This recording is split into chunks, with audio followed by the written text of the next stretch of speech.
aloitan, niin alkaa just.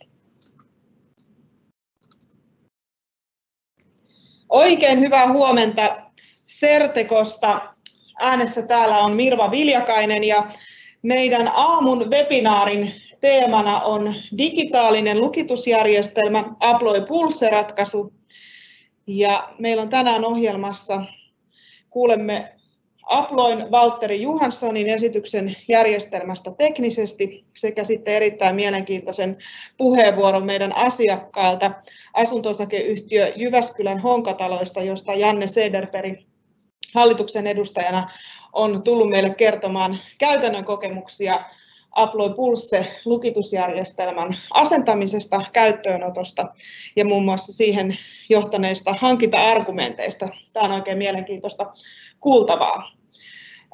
Omasta puolestani toivotan lämpimästi tervetulleeksi kaikki webinaarin osallistujat. Olen itse kohtuu tuore certecolainen, pikkasen reilu kuukauden päivät ollut täällä, mutta aihe on toki minulle tuttu ja erityisesti lukitusjärjestelmien osalta mun sydämen asiana on ollut avainhallintaan liittyvät asiat ja siksi ehkä tänäänkin tästä teemasta äänessä. Hieman alustan tätä aihetta, mitä ollaan puhumassa, eli on hyvä huomioida lukituksen vaihdoksessa sellaisia muutamia huomioitavia asioita, että kun te lähdette uusimaan lukitusta siellä kohteessa, tyypillisesti kun ollaan valitsemassa tällaista digitaalista lukitusta, niin siellä taustalla on hyvin usein joku vanhempi mekaaninen ratkaisu. Ja pari sellaista kokonaisuutta, mikä on hyvä huomioida, on nimenomaan uudistusprojekti. Silloin kun tällaista projektia erityisesti taloyhtiöihin kohteeseen suunnitellaan, niin on tärkeää miettiä se urakoitsijan valinta. Muistutan, että alalla olevan lainsäädännön mukaan turvallisuusalan toimijalla tulee olla turvallisuusalan elinkeinolupa. Ja tämän elinkeinoluvan lisäksi on tietenkin hyvä varmistaa, että sillä valitulla urakoitsijalla on hyvä ja ammattimainen osaaminen juuri siihen järjestelmään, mitä ollaan laittamassa. Asuntokohteessa erittäin merkittävä asia on myös viestintä. On se sitten sinne asukkaille tai urakoitsijoille ja muille yhteistyökumppaneille. Eli lukitusuudistuksen yhteydessä on erittäin tärkeää viestiä monikanavaisesti asukkaille, kumppaneille ja muistaa muun muassa päivittää kaikki kumppaneiden reittiavainjärjestelmät, jotta se kiinteistön tekninen ylläpito toimii myös lukitusuudistuksen jälkeen.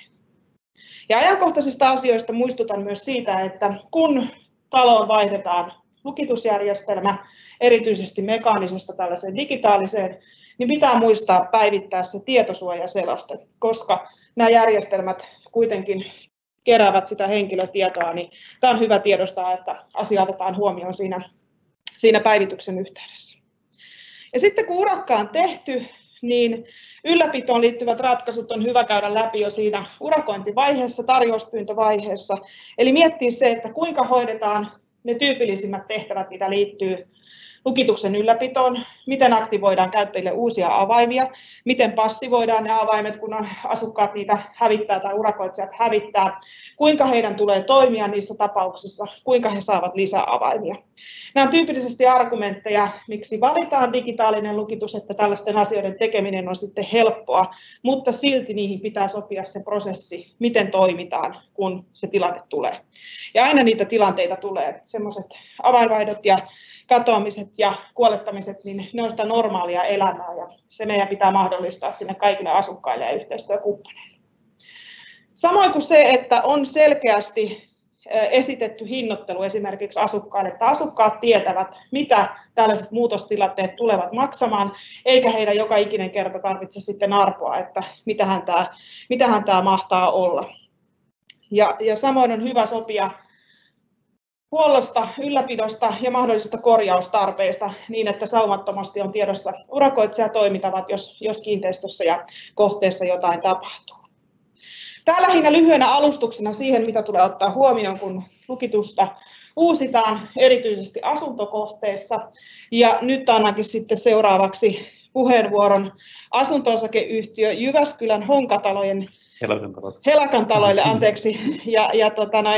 Janne kertoo meille esimerkkejä esimerkkinä, miten Abloy Pulse-ratkaisu heidän kohteissa on otettu käyttöön, mitä hyötyä sillä on saavutettu ja kuinka se on toiminut. Janne Sederberg täällä äänessä. Tervehdys itse kullekin. Ja tosiaan asunto-osakeyhtiö Jyväskylän Helokan talot ja esimerkki yhtiöstä, jossa on ollut häiriöitä ja niitä on sitten lähdetty ratkaisemaan ja millä tavalla on saatu tuloksia aikaiseksi yhtiön rauhoittamiseksi. Tehtiin taloyhtiölle tuommoinen nettisivusto www.helokantalot.fi, jota voi käydä vilkaisemassa. Se on tämmöinen kuriositeettijuttu, se toimii sisäänheittokanavana, sitten siellä on yhteistyökumppaneiden web-sivun linkit ja niin edelleen, muun muassa Certeco mainittuna ja sitten meidän muut niin kuin huoltoyhtiöisännöitsijät tämmöiset. Ja mennään tästä eteenpäin, eli kiinteistöstä pikkasen taustatietoja. Toi Helokan talot on kohteena tuommoinen KOASin, eli Keski-Suomen opiskelija-asuntosäätiön entinen opiskelijakohde, rakennettu 70-luvun puoliväli kautta loppupuoli, ja sitten 2016 se on muutettu asunto-osakeyhtiöksi, ihan tavallinen AS-Oy, niin kuin mikä tahansa muukin nykyisin, aikaisemmin siis opiskelija-asuntokohde tai opiskelija-asuntosäätiökohde, ja nyt niin kuin tässä AS-Oy-muutoksessa niin pääosa omistajista on sijoittajaomistajia, on myös asukasomistajia, mutta pieni murto-osa, valtaosa on sijoittajaomistajia. Ja yhtiö on aika suuri, yhteensä 6 taloa, 13 rappukäytävää, 225 huoneistoa ja sitten 1 liiketila, 1 ravintola me myös. Ja tosiaan niin taloyhtiö oli sillä tavalla siinä vaiheessa, kun tämä yhtiöittäminen tehtiin, niin siellä oli ulko-ovet oli niin kuin päiväsaikaan auki, ei ollut lukossa ja ei ilmennyt mitään ongelmia. Ainakaan mun tietoon ei silloin tullut, kun 2016 keväällä PJ:ksi yhtiöön tulin. Kuitenkin sitten vuosi myöhemmin, 17 vuonna, rupesi ilmenee ongelmia ja osaltaan ne on ollut vähän niin kuin tietyssä mielessä itse aiheutettuja, että osa omistajista on ottanut vuokralaisia sillä periaatteella, että kunhan Kela maksaa, niin homma ok. Ja siitä on niin kuin seurannut sitten ongelmia, koska ehkä on saatu asukkaita, jotka ovat aiheuttaneet häiriöitä sitten. Ja tietysti inhimillisiä erehdyksiä voi tapahtua kelle vaan myöskin. Ja sitten ilmeisesti tämä on nyt tämmöistä kautta-rantain kuultua, mutta mahdollisesti niin kuin yksi taloista toimi vähän tämmöisenä niin kuin kyseisen kaupunginosan niin kuin huumekaupan keskuksena, joka tässä niin kuin vuosien varrella vähän niin kuin selvisi. Ja se sitten aiheutti omaa trafiikkiansa siinä talon ympäristössä kautta talolla. No Jyväskylä on rakennettu tosi paljon, se on myös aikaansaanut sitä, että viimeisen parin vuoden aikana rakennettu paljon, joka on aikaansaanut sitä, että kysyntää on ollut vähemmän kuin tarjontaa. Tosiaan tuohon jo viittasit, häiriötä tiedostettiin 17 vuonna, kiinteistössä oli Abloy Exec-lukitus, jossa tietysti patentti kun on umpeutunut 2013, niin ei ole käsitystä enää kenelläkään sitten, että missä ja kenelle minkälaisia avaimia on liikkeellä, ja kun niistä pystyy tekemään kopiota herkästi ihan perus suutaripajassa. Sitten nämä tämmöiset häkkivarastomurrot, niitä esiintyy yhtiössä sitten usein, ja ne on lähes pelkästään ja poikkeuksista tämmöisiä niin sanotusti sisäpiirikeikkoja, eli asukas, joka asuu kohteessa tai on aiemmin asunut kohteessa, niin käy sitten menemässä tiloihin sisään ja sitten murtautuu johonkin koppeihin yleensä pyrkien löytämään sieltä jotain myytäväksi kelpaavaa, jonka voisi sitten niin kuin rahaksi muuttaa. Ja sitten tapahtui muutama tämmöinen PR-komplikaatio siinä mielessä, että 19 kesällä niin kaksi puukotusta tapahtui taloyhtiön pihalla, jossa nämä oli tämmöisiä niin kuin ilmeisesti huumeiden käyttäjien välien selvittelyjä keskenänsä. Mutta tietysti ei yhtiöllä ollut hirveän hyvää PR, kun Sanomalehdessä julkaistiin poliisin tiedote siitä, että toivotaan yleisöhavaintoja sinne osoitteen tarkkuudella. Kerrottiin, että missä oli tapahtunut ja mitä. No sitten lähdettiin ratkaisemaan asiaa, niin otettiin vartiointiliike tekemään piirivartiointia, kirjoittamaan aina raportit joka yö ja nykyisin raportit on rauhoittunut ihan tosi paljon verrattuna siihen, mitä ne oli aikaisemmin.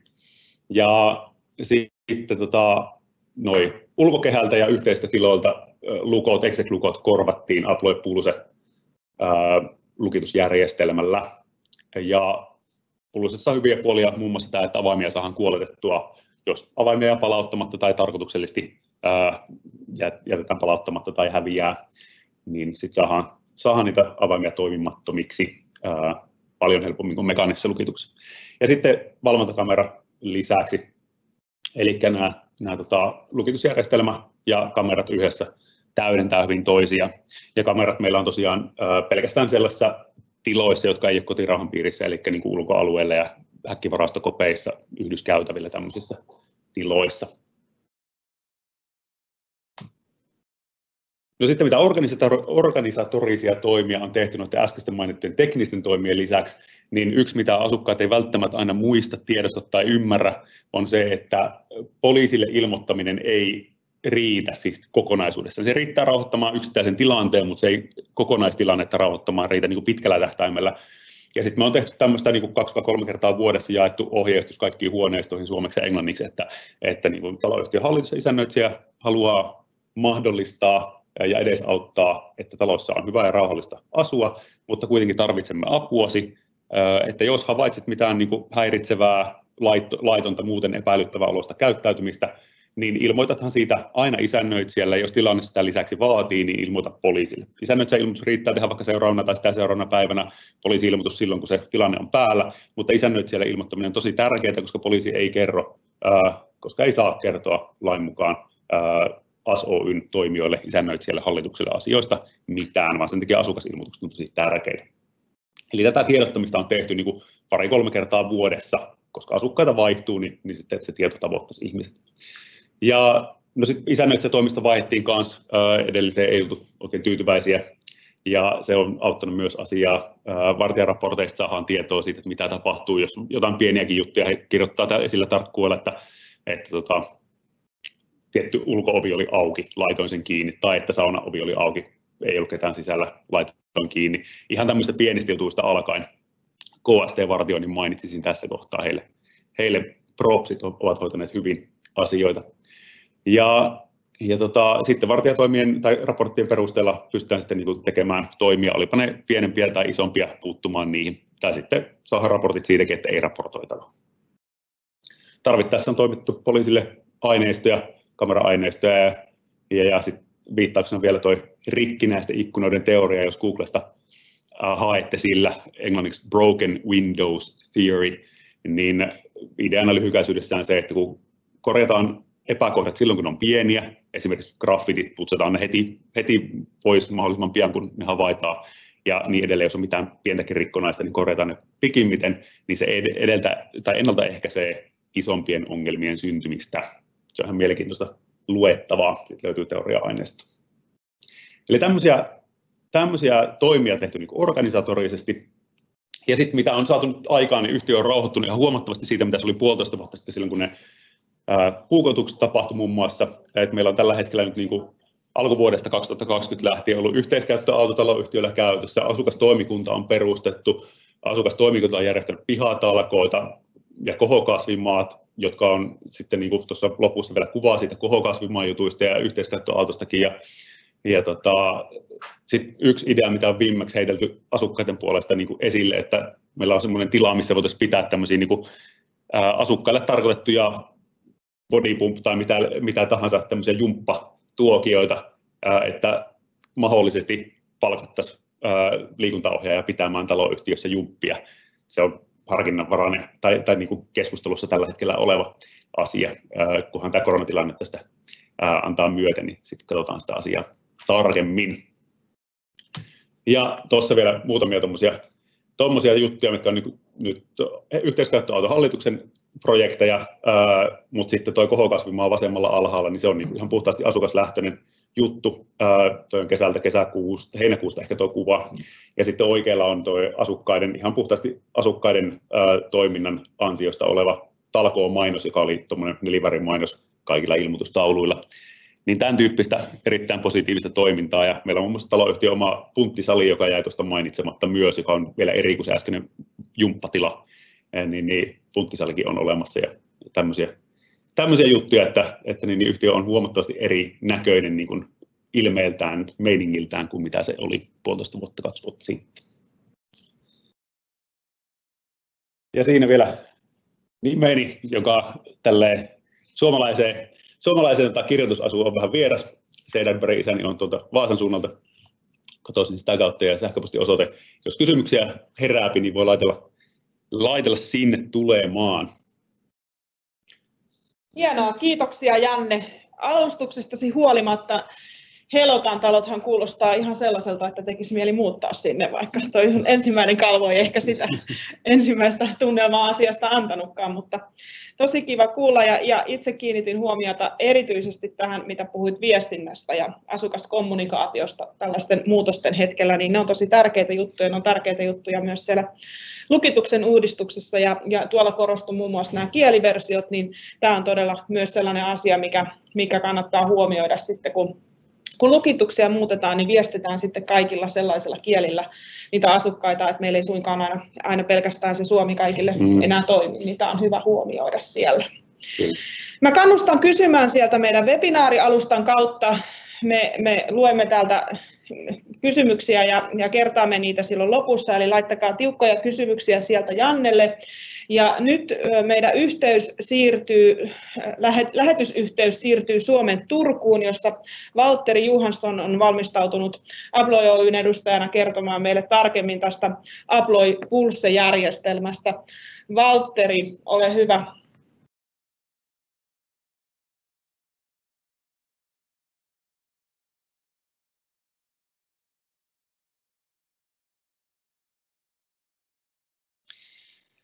Kiitoksia Mirva, pistetään täältä vaan kuva näkyviin ja nyt ilmeisesti näkyy Abloy-teksti siellä. Joo, me näkyy koko sun työpöytä, eli okei, ei mitään, ok Valtteri. Hyvä, no niin. Jes, elikkä tervetuloa vaan omasta puolestanikin tänne webinaariin ja lähdetään käymään läpi. Niin mä tosiaan edustan Abloy Oy:tä, toimin projektimyyntipäällikkönä Länsi-Suomen myynnissä ja nimi on Valtteri Johansson ja mulla on Abloy-taustaa takana tässä semmoinen 6 vuotta ja aloitin vuonna 2014 avainasiakaspäällikkönä ja työskentelin Länsi-Suomessa sähköisten lukitusratkaisuiden parissa. Sitten mä pyörähdin tuossa meidän kansainvälisen myynnin puolella, vedin yhden ohjelmistoprojektin siellä ja nyt sitten Pulse-asioiden parissa on touhunnut tässä niin kuin vuoden 2019 maaliskuusta alkaen. Hyvin paljon teen AS-Oy-maailmassa töitä vuokrataloyhtiöiden kanssa ja tosi paljon myös jakelijayhteistyötä. Et ihan myynnin alkumetreistä aina koulutuksiin asti, niin kaikki vaiheet on tuttuja ja paljon projekteissa mukana.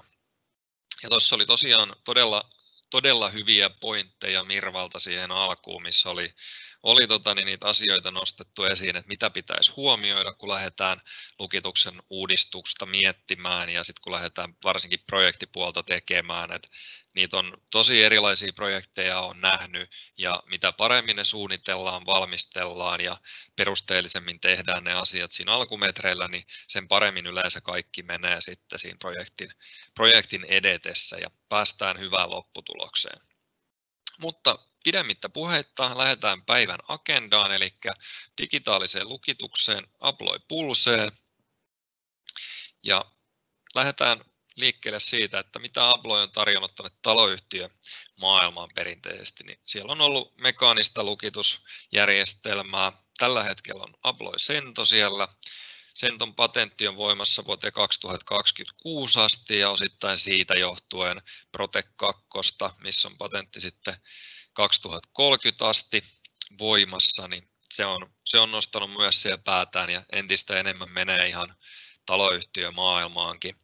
Ja tähän mekaanisen rinnalle vuonna 2018 tuotiin sitten digitaalinen lukitusjärjestelmä Abloy Pulse ja Pulse on tuotuna tähän mekaaniseen maailmaan sieltä kulunvalvontamaailmasta tuttuja ominaisuuksia, millä on sitten parannettu järjestelmän turvallisuutta, tuotu joustavuutta ja ennen kaikkea siihen turvallisuuspuoleen sitä, että saadaan se turvallisuustaso pysymään yllä koko sen järjestelmän elinkaaren ajan.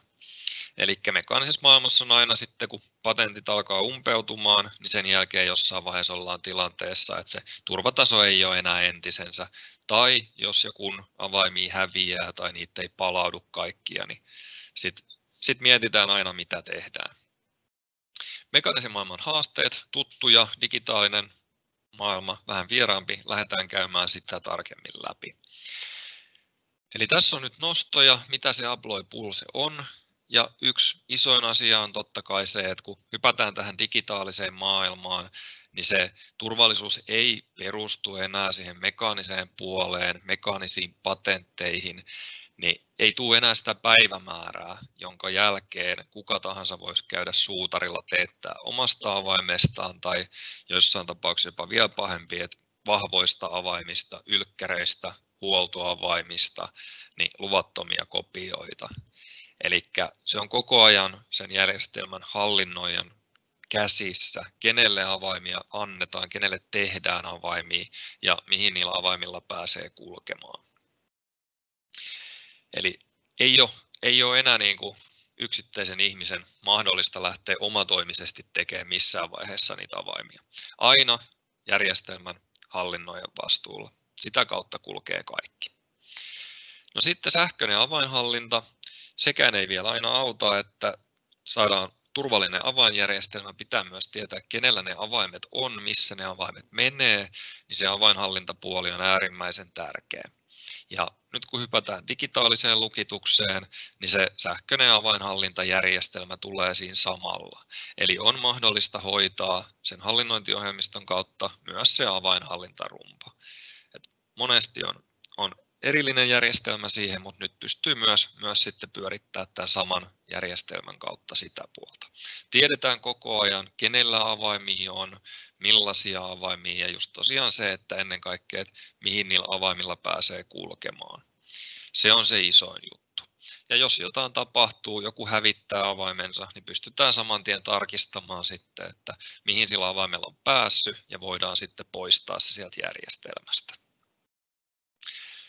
No digitaalisesta järjestelmästä kun puhutaan taas, niin tarvitaan sitä sähköä totta kai, ja Pulse on ensimmäinen Abloyn tämmöinen digitaalinen järjestelmä, mikä tuottaa itse sen tarvittavan energian, eli ei ole minkäänlaisia paristoja tai muita ulkoisia virtalähteitä siellä lukoissa tai avaimissa. Eli tarvittava energia siihen tunnistukseen saadaan siitä, kun avain työnnetään lukkoon, niin se syntyy siinä. Eli on täysin huoltovapaa siltä osin myös. No sitten kun on kaikenlaista hyvää, saadaan digitaalisuutta, ei pysty kopioimaan, saadaan avainhallintaa, ei tarvita paristoja, niin jotain miinuspuoltakin aina on, ja miinuspuolena voisi totta kai pitää sitä, että investointikustannus, hankintahinta on korkeampi kuin mekaanisessa järjestelmässä. Ja sitä sitten jotenkin pitäisi saada kompensoitua, niin se tulee sitten sieltä elinkaarikustannusten kautta. Ja online-järjestelmänä, kun toteutetaan lukosto, käydään myöhemmin läpi, mitä se tarkoittaa käytännössä, niin sitä kautta päästään siihen tilanteeseen, että sen jälkeen kun lukot on asennettu, avaimet on jaettu käyttäjille, niin ei tarvitse minkään muutoksen. Jos jollekin tarvitaan lisää kulkuoikeuksia, joltain pitää ottaa kulkuoikeus pois, joku hävittää avaimensa, niin minkään tällaisen asian takia kenenkään ei tarvitse lähteä erikseen liikkua paikasta A paikkaan B. Kaikki voidaan hoitaa etänä ohjelmallisesti. Niin tätä kautta saadaan sitten sitä kustannussäästöä ja sitten se järjestelmä alkaa maksaa itseään takaisin. Ja viimeisenä nostona sitten vielä, että GDPR:n rajoitukset huomioiden voidaan sitten myös kerätä halutuilta lukoilta sitä kulkurekisteriä. No sitten kohdepuolesta, että minkä tyyppisiin kohteisiin Pulse erityisen hyvin soveltuu. Vuokrataloyhtiöt totta kai, vilkkaat asuinkohteet. Jannella tuossa oli ilmeisen vilkas asuinkohde käsillä, mikä oltiin saatu onneksi rauhoitettua sitten monenlaisilla toimenpiteillä, niin ne on ne itsestään selvimmät, että silloin kun on paljon ihmisiä, on paljon tapahtumia, jos vaihtuvuus on iso, on vuokra-asumista, niin silloin väkisin tulee vastaan tilanteita, että avaimia häviää, niitä jää palautumatta, voi olla ilkivaltaa, kaikkea muuta, niin silloin ne digitaalisen järjestelmän tarjoamat mahdollisuudet siihen, että saadaan avaimia poistettua ilman, että täytyy sarjoittaa uudestaan lukkoja, saadaan muutettua oikeuksia, niin ne nousee niin kuin arvoonsa nimenomaan. Mutta se ei tarkoita, että pitäisi aina olla välttämättä iso kohde tai vuokra-asumista. Et entistä enemmän ne niin kuin pienempien kohteiden tarpeet, jos on jotain yhteiskäyttötilaa, jos on joku lyhytaikaiseen vuokraukseen, niin että jos pitää muuttaa kulkuoikeuksia, että välillä jollain asukkaalla on pääsy tiettyyn tilaan, välillä ei, ihan jo lähdetään saunavuoroista tai muista liikkeelle, niin silloin se digitaalinen järjestelmä saattaa olla pienemmässäkin yhtiössä ykkösvalinta ja ehdottomasti kustannustehokkain, mutta ei välttämättä aina. Että tapauskohtaisesti pitää aina katsoa sitten. No sitten uudis- ja saneerauskohteisiin Pulse soveltuu molempiin ja erityisen hyvin totta kai tuonne saneerauskohteisiin, koska jos siellä on nykyinen lukitus Abloy mekaanista, niin pienimmillään pystytään päivittämään se mekaaninen lukitus sitten digitaaliseen Pulse-järjestelmään sillä, että vaihdetaan sieltä ne saapaspesät tai avainpesät, kumpaa nimitystä nyt haluaakaan sitten käyttää, niin vaihdetaan ne uusiin ja käytännössä katsoen kaikki, mikä ovesta näkyy ulospäin, jää entiselleen.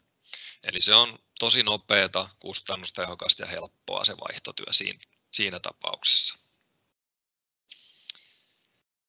No sitten Pulse tuo asukkaille, isännöitsijälle, huollolle, osakkaille, kaikille niin huolettomuutta ja turvallisuutta. Tuossa puhuttiin pari kalvoa sitten siitä online-järjestelmästä ja tässä näkyy nyt sitten kuvassa tämä lukija, eli sinne kerrostalon rappukäytävien alaoville asennetaan tuommoiset lukijat ja sen lisäksi, että ne avaa sen oven sähkölukon, jos siellä on oviautomatiikkaa, niin voidaan ohjata sitä oviautomatiikkaa samojen lukijoiden kanssa, niin ne toimii myös tiedon välittäjänä siinä sen hallinnointijärjestelmän ja sitten käyttäjien avainten välillä. Ja nämä lukijat mahdollistaa sen, että niin kuin tuossa lukeekin, että kadonneet avaimet voidaan poistaa nopeasti etänä. Eli kenenkään ei tarvitse erikseen lähteä käymään siellä kohteessa, jos joku hävittää avaimensa. Että yhtään lukkoa ei tarvitse lähteä erikseen ohjelmoimaan, vaan se tieto siirtyy noiden lukijoiden kautta ja avainten kautta. Turvallisuuspuoleen mainittakoon meidän SEOS-salausjärjestelmä, Assa Abloy-konsernin omaa teknologiaa, mikä takaa sen, että puhutaan pankkitason turvallisuudesta, että paljon puhutaan kyberturvallisuudesta, hakkeroinnista ja muista, niin se on tärkeää, että on teknologiat, mitä käytetään, on sellaisia, että ne on turvallisia nyt ja myös tulevaisuudessa, ja SEOS-teknologia on ehdottomasti juuri sellainen. Huolettomuuteen, jos mietitään sitten huoltoyhtiön kannalta esimerkiksi, niin se yksi Pulse-avain voidaan liittää jopa 10 eri lukostoon. Eli jos huoltoyhtiöllä on 10 taloa, missä on Pulse-lukosto käytössä, niin he voi kulkea yhdellä avaimella sinne. Eli ei tarvitse lähteä tekemään jokaiseen yhtiöön omaa avainta huoltoyhtiölle, vaan ohjelmoidaan siihen huoltoyhtiön avaimeen niiden kaikkien yhtiöiden tarvittavat kulkuoikeudet, jos näin halutaan tehdä. Voidaan pitää erillisinä, mutta voidaan laittaa myös yhteen avaimeen ne, niin silloin me saadaan ihan oikeasti ne avainniput pienenemään. Moni on odottanut sitä, että avainniput pienenisivät ja osittain näin on käynytkin, mutta sitten taas kun monesti nämä digitaaliset ja elektromekaaniset avaimet on ollut vähän isompia kuin mekaanisen maailman avaimet, niin avainnippujen koko onkin saattanut todellisuudessa kasvaa, vaikka avainmäärä on pienentynyt. Mutta nyt saadaan tosiaan liitettyä useampia lukostoja samalle avaimelle. Tässä on kuvattuna järjestelmä vielä kokonaisuudessaan, eli mistä Pulse-järjestelmä koostuu. Näkyy oikealla ylhäällä hallinnointiohjelmisto Abloy Accentra, eli se on selainpohjainen järjestelmä, on helposti saavutettavissa. Hallinnoija tarvitsee vain tietokoneen tai mobiililaitteen, milloin pääsy internettiin, ja sen lisäksi sitten käyttäjätunnus ja salasana aina lukostokohtaisesti, niin pääsee hallinnoimaan niitä lukostoja, mihin on oikeudet, niin mistä vaan, milloin vaan. Eli ei ole enää aikaan tai paikkaan sidottu se. Ja kaikki muutokset, mitä siellä järjestelmässä tehdään, on ne sitten kulkuoikeuksien lisäyksiä, poistoja tai sitten kadonneiden avainten ilmoittamisia siellä, niin tiedot siirtyy hallinnointiohjelmistosta tuonne päivittävälle lukijalle ja käyttäjät kun tulee kiinteistöön sisään lukijan kautta, niin he saa sieltä aina sitten päivitetyt kulkuoikeudet. Ja jos on avain ilmoitettu kadonneeksi, tieto tulee tuohon lukijalle. Sen jälkeen kun käyttäjät kulkee sisään, niin kaikkien käyttäjien avaimille päivittyy se kadonneiden avainten lista, missä on tieto siitä uudesta avaimesta. Ja sitä mukaan, kun niillä avaimilla sitten kuljetaan siellä kohteessa, niin ne käyttäjien avaimet poistaa sen kadonneen avaimen kulkuoikeudet. Eli erikseen ei tarvitse lähteä ohjelmoimaan niitä kadonneita avaimia pois sieltä ovilta, vaan normaalin kulkemisen yhteydessä tavallaan se turvataso pysyy yllä siellä. No sitten meillä on käyttö- ja varmuuslukkojen lisäksi myös riippulukot, kalustelukot, avainsäilö löytyy, niin kalustelukoissa sama homma, mikä tuolla muissakin lukoissa, että retrofittejä, eli jos on olemassa olevia kalusteita, missä on meidän mekaanisia lukkoja, niin samoihin porauksiin löytyy sitten konttorikalustelukot, metallikalustelukot, eli sekin on kustannustehokasta ja helppoa päivittää sinne sitten uudet. Ja valikoima on sillä tavalla, että päivittyy ja meillä on ajatuksena, että tuodaan jatkuvasti lisää tähän järjestelmään tuotteita ja ominaisuuksia sitä mukaan sitten myös ihan lukkopuolella, mitä tarvetta on. Löytyy myös dummy-tuotteita, eli tavallaan tuotteita ilman elektroniikkaa, eli kalustelukkopuolelta varmaan lämpötolppien lukot tulee ensimmäisenä mieleen, missä voisi käyttää, ja sitten löytyy ihan avainpesiä, että jos on joku tila, mikä pitää vaan saada toimimaan pulse-avaimella, kuten esimerkiksi joku roskakatos tai sitten molokit, niin sinne löytyy tuotteet, mitkä aukeaa sitten millä tahansa pulse-avaimella, mutta on kuitenkin avaimen takana. SEOS-teknologiasta puhuttiin tosiaan hiukan, puhuttiin turvallisuusnäkökulman kautta, nostettu tähän uusiksi vielä ja vähän niin kuin sen tulevaisuuden turvan kautta tai vuoksi tähän erikseen vielä. Eli meillä ei välttämättä ole kaikkia ominaisuuksia tällä hetkellä pulsessa, mutta SEOS-teknologia on sellainen, mikä mahdollistaa lähestulkoon rajattomat mahdollisuudet meille. Mitä tulee esimerkiksi mobiilikulkemiseen. Tänä päivänä enemmän ja enemmän puhutaan siitä, että pitäisi kännykän kanssa päästä kulkemaan ovista. Meillä on jo meidän OS-järjestelmässä mobiilikulku mahdollinen, niin tämä SEOS-teknologia on sellainen, että me pystytään tuomaan ja ollaan tuomassa tietyllä aikavälillä sitten myös pulse-järjestelmään se, että pystytään kulkemaan kännykällä. Eli se on niin kuin sellainen turvallinen valinta. Eli jos valikoi pulse-järjestelmän, niin teknologia ei rajoita, vaan se mahdollistaa asioita tulevaisuudessa. Tässä on vielä yksi vähän erityyppinen referenssi, mitä tuossa äsken oli yksittäinen AS Oy, niin tässä on Joensuun Elli, eli puhutaan opiskelija-asumisesta Joensuussa.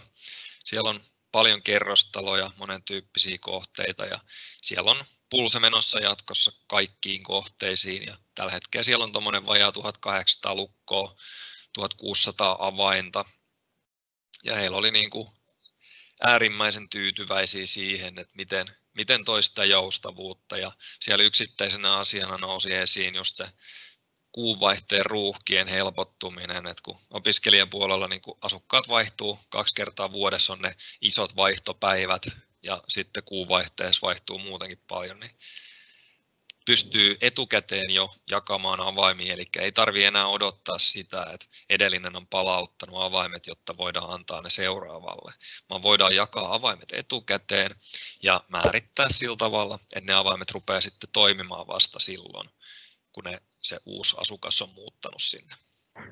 Eli tuo helpotusta myös siihen omiin prosesseihin. Älä huoli, ala elää, se on ollut meidän Pulsen sloganina ja uskon, että tuossa Jannen esityksessä, mikä nähtiin, niin oli vahvasti tämmöinen henki, että osaltaan Pulse oli vaikuttamassa siihen, että voitiin jättää huolehtiminen vähemmälle ja keskittyä enemmän siihen elämiseen. Kiitoksia omalta osaltani. Kiitos paljon Valtteri ja maineestaan huolimatta yhteys Turkuun toimi loistavasti. Certeco tarjoaa tosiaan ratkaisuja sekä Pulsen projektointi- eli asennuspalveluihin ja näihin ylläpitoon, josta tuossa alustuksessa teille kerroinkin. Meillä on valtakunnallinen päivystys myös 24/7 365 ja toimitaan usealla eri paikkakunnalla, joten näiden ratkaisujen osalta niin toivottavasti Pulse herättää kiinnostusta teissä kuulijakunnassa ja me mielellään Certecolla palvellaan näihin asioihin liittyen teitä. Nyt olisi hyvä hetki ja aika tässä vielä esittää tiukkoja kysymyksiä. Mä oikeastaan voisin näistä aikaisemmista puhujista niin Jannelta kysyä tässä tilanteessa, että mikä oli teillä se kriteeri, miksi päädyitte Pulse-ratkaisuun nimenomaan tuolla Jyväskylän kohteessa? Siinä oli muutamakin eri syy. Muun muassa yksi oli ihan niin kuin rahallinen syy, tai oikeastaan sanotaan näin päin ensin, että niin kuin syy, miksi ei otettu kaikkiin oviin, eli niin kuin ulko-ovet tai ulkokehä, yhteiset tilat, huoneisto-ovet, niin miksi ei otettu niin kuin kaikkia niitä, niin se oli ihan puhtaasti rahakysymys, koska meillä ei olisi niin kuin budjetti riittänyt siihen. Eli toisin sanoen se, mitä tehtiin, oli, että ulkokehä plus yhteisten tilojen kautta sisäväliovien lukitusuusinta, niin se toteutettiin ja huoneisto-ovet jäi sellaisiksi kuin mitä ne oli, eli eksekin. Ja sitten huoneisto-omistajat voi tarvitessaan niitä sitten niin kuin laittaa Pulseen myöhemmin.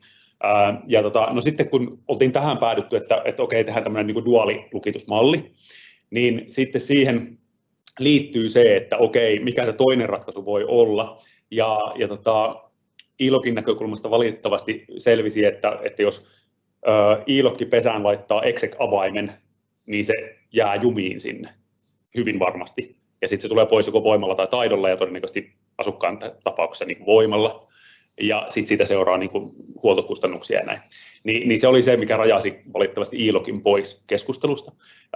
Ja sitten se, mikä Pulsessa oli, niin myös tämä, että ei tarvitse asentajan mennä paikan päälle, jotta se kieltolistatieto päivittyy siellä lukostossa, vaan että kun se saadaan niiden päivityslaitteiden kautta sinne pääoville, jotka meillä on niin kuin kaikissa pääsisäänkäynneissä on nämä päivityslaitteet, yhteensä 13 kappaletta, niin sitten sitä kautta ne päivitystiedot siirtyy avaimien mukana sinne niin kuin kiinteistön sisällä oleviin sisävälioviin, jotka on sitten taas niitä niin kuin saapaspesiä. Niin jotta se kieltolistatieto siirtyy siellä niin kuin ilman, että asentaja tarvitsee mennä poistamaan niitä kiellettyjä avaimia sieltä, niin tämä oli yksi argumentti myös Pulsen puolesta. Joo.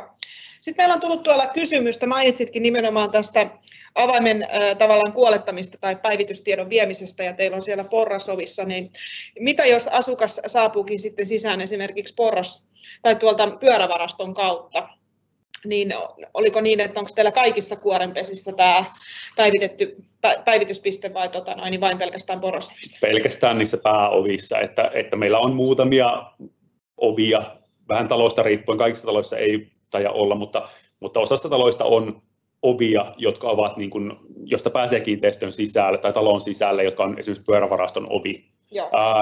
Näihin ei ole laittu niitä päivityslaitteita. Eli käytännössä niin kuin sitä kautta pystyisi kulkemaan, jolloin se päivitystieto sitä kielletystä avaimesta ei päivittyisi siihen kyseiseen lukkoon välittömästi, vaan se tulisi sitten niin kuin sitä mukaan, kun joku, joka on päivityslaitteella avaimensa kanssa käynyt, kulkee siitä kyseisestä lukosta, niin sitten se päivitystieto tulee. Eli ainahan se niin kuin niille sähköttömille pesille, saapaspesille tulee sitten vähän viiveillä. Olipa se viive sitten niin kuin muutamia tunteja tai muutamia päiviä, riippuen siitä, miten paljon siellä niin kuin kiinteistössä on sitä kulkemista kollektiivisesti. Joo. Sitten sellainen oikein klassikko kysymys, eli miten tämä kestää öljyämistä, eli meillä on hyvinkin innokkaita lukkojen öljytsijöitä sekä asukkaissa että huoltomiehissä, niin nyt kysymys Valtterille, että miten käy Pulsen avainpesälle, kun käy tuikkaamassa öljyä sisään? Tämä on tullut siis kysymyksenä tuolta meidän yleisöltä.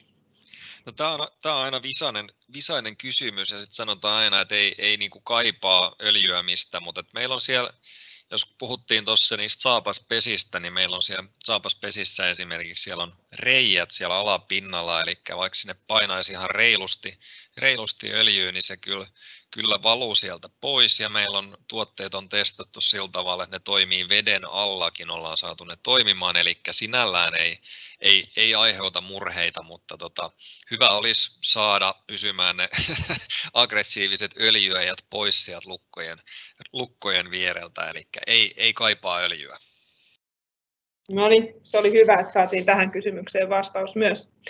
Valtterille kysyisin sen verran, että sulla on varmasti kokemuksia nyt jo useamman tyyppisestä Pulse-kohteessa. Tässä tuli mainittua, että järjestelmä on parhaimmillaan kohteissa, jossa on runsas asukasvaihtuvuus ja paljon niin sanotusti tapahtumia. Mitä muita hyviä puolia on Pulse-järjestelmässä, jos mietitään, että tämä avainten kuolettaminen ja aktivoimien passivoiminen on niin sanotusti mahdollisempaa ja tehokkaampaa kuin perinteisissä mekaanisissa, mutta mitä muita hyviä argumentteja myyntitykkinä käytät tästä järjestelmästä? No ehdottomasti siellä tulee se joustavuus. Se joustavuus on se, mikä digitaalisissa järjestelmissä on se ykkösjuttu, eli kun päästään, tai sanotaan kun ne tarpeet monipuolistuu ihan yksittäisissä AS-Oy:ssäkin tänä päivänä ja on enemmän vaatimuksia tavallaan siellä asukaspuolella ja on yhteistä tilaa mahdollisesti naapuriyhtiön kanssa. Parkkihalli on semmoinen yleinen yhteinen tila, mitä enemmän ja enemmän tehdään, niin siellä se tulee se, että sama avain voi toimia useammassa lukostossa, niin silloin pystytään, jos on molemmilla yhtiöillä tai useammalla yhtiöillä ja parkkihalli on Pulse-järjestelmällä tehty, niin silloin ei tarvita erillisiä avaimia siihen, että päästään kulkemaan sinne.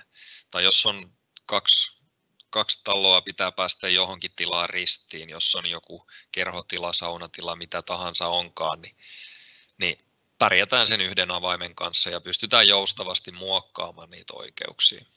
Et se on se helppous, turvallisuus ja joustavuus, niin ne on ne argumentit. Hienoa, kiitoksia. Meillä alkaa olla aika täynnä ja toivon todella, että yleisö on saanut hyviä vastauksia Pulse-järjestelmään, ja mikäli kysymyksiä on, olette kiinnostunut järjestelmien hankkimisesta, niin pyydän olemaan yhteydessä lähimpään Certeco-toimijaan. Meidän nettisivujen kautta löytyy myös nämä meidän webinaareihin linkit, jotka päivittyy myös tuonne YouTube-kanavoille. Eli tämän tapahtuman lisäksi siellä on paljon hyödyllistä tietoa menneistä tapahtumista ja toivon, että seuraatte myös aktiivisesti meidän tulevaa tapahtumakalenteria. Esimerkiksi meidän seuraava seminaari, joka koskee reittiavainjärjestelmiä, on erityisesti asuntokohteiden osalta mielenkiintoinen tapahtuma. Mä kiitän omalta osaltani sekä meidän esiintyjiä että kaikkia teitä, jotka olitte siellä linjoilla, ja toivotan oikein mukavaa päivänjatkoa vielä kaikille sinne kuulijoille. Kiitoksia.